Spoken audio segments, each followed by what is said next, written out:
omuwala ono w'emyaka 16 amanya agasirikiddwa yaziwa ne ku ofiisi zaffe ng'anoonya kuyambibwa oluvannyuma lw'okukusibwa n'atwalibwa ku kyeyo mu ggwanga ery'Oman wabula n'atafuna mulimu gwamutwazayo okuggyako kabasanyizibwa embeera gy'alimu kati alumizibwa mitundu ebyekyama era ng'atonya buli wamu agamba nti yali mukyalo Masaka mukwano gwe n'amusendasenda okutuusa lwe yamwagaza okugenda ku kyeyo aliko omusajja ategerekese Kiryanko Emma ng'abeera kyengera gye yasindikibwa nga yali okumugobera ku buli kimu okutuuka mu Oman okukola obwayaaya. Natuuka Lwakutaano ewa Emma naye ng'okyali ku mulyango bakubuuza ani akusindise bw'oba Miss Jane tomumanyi toyingira. Eno yasanga y'abawala balala bangi nga nabo balitirira okutwalibwa ng'aliko n'ensimbi ezaamusabibwa okukola ku mpapula ze.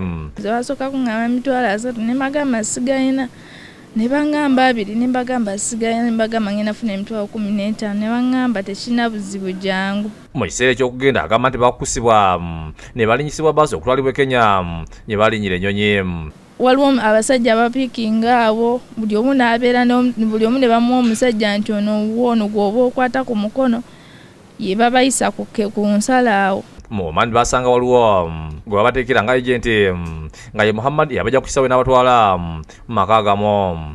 Naye nga mma mukyali ku airport abajjako buli kimu kye muze nakyo essimu ne passport.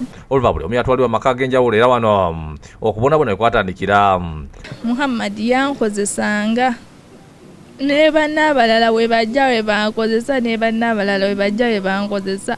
Mu kumukwesinnyo yafunira obuzibu buno obw'omusumbu wamwali kati nga sisobola kwerwanako oyo agenti muniiru bw'anajja n'aŋŋamba embeera gy'olimu ngiraba ngenda kutwala nkufunira omulimu nga yakuvuga n'akutuuza mu ddungu n'akugirayo ebiso emmundu nagamba nja kutta n'akulaga ku vidiyo z'abawala be yakatta nagamba ngenda kutta bw'ogaana okola kyenjagala. Ategeeza nti alina kyayinza kwekulira kuba ebitundu byomubiri byonna tebikyasiba. Omusulo gunnuma eddakiika emu guba gwamaze dda okumpitamu. Amabeere gatonya gazimba mbeera nga ali mu kuyonsa. Yatuuka n'ekyawe yali nannyini maka we yali namukwasa omukyalo olumala gye yafuna akalembeekiriza era wano yakola nga tasasulwa. Empeereza muganda wange emesegi ne mugamba nkwegayiridde ennyamba ne mubuulira embeera yonna yonna gye ndi nakozesa omukisa ogwo ne nagiramu kino ekiteeteeyi n'akatambaala kano n'obugatto. Mu lugendo lwaffe twabaddeko e Dubai twagezeza okutuukirira agamu ku makampani ag'Abannayuganda ebiri mu nsi za Buwalabu yabako bategeeza. Jaffa bin Habebo owa Buyan Group agambye nti Uganda kati yensi gye basinga okwetaagamu abakozi olw'empisa ennungi ze balina.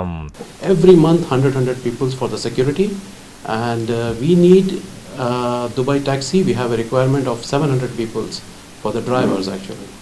Ategeeza nti buli mwezi baagala abakozi okuva Uganda basukka mu 10 kyokka akkatiriza nti abakozi bonna beera bafunye okuva mu Uganda basasulira ebyetaagisa byonna okuva okukeberwa ebyobulamu n'okusasulira ebyentambula byonna okutali ne kampuni ebegenda okutwala. And we don't need any single dirham or a single dollar also from them.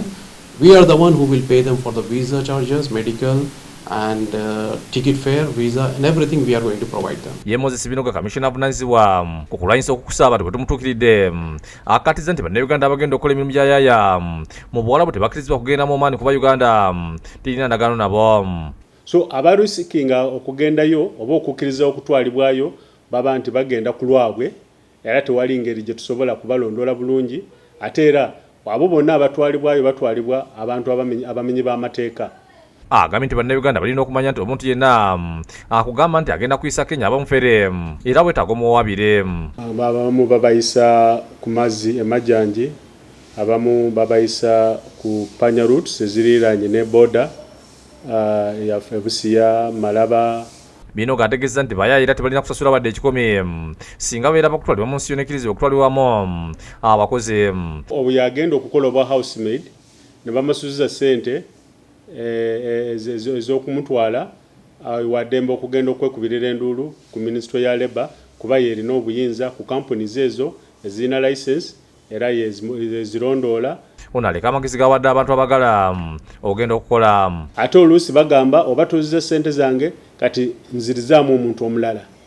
Kati oluusi baba balina okukukusa omuntu omulala bamutwale kati gwokomewo. So kyova obuzibu ebyo bwebiri era kyova tukubiriza bulijjo okugaana abantu okugenda mu makubo nga gatali matuufu. Obedi Lutale ne Dennis Kyo bakusakidde guli eno Lwabukedde TV.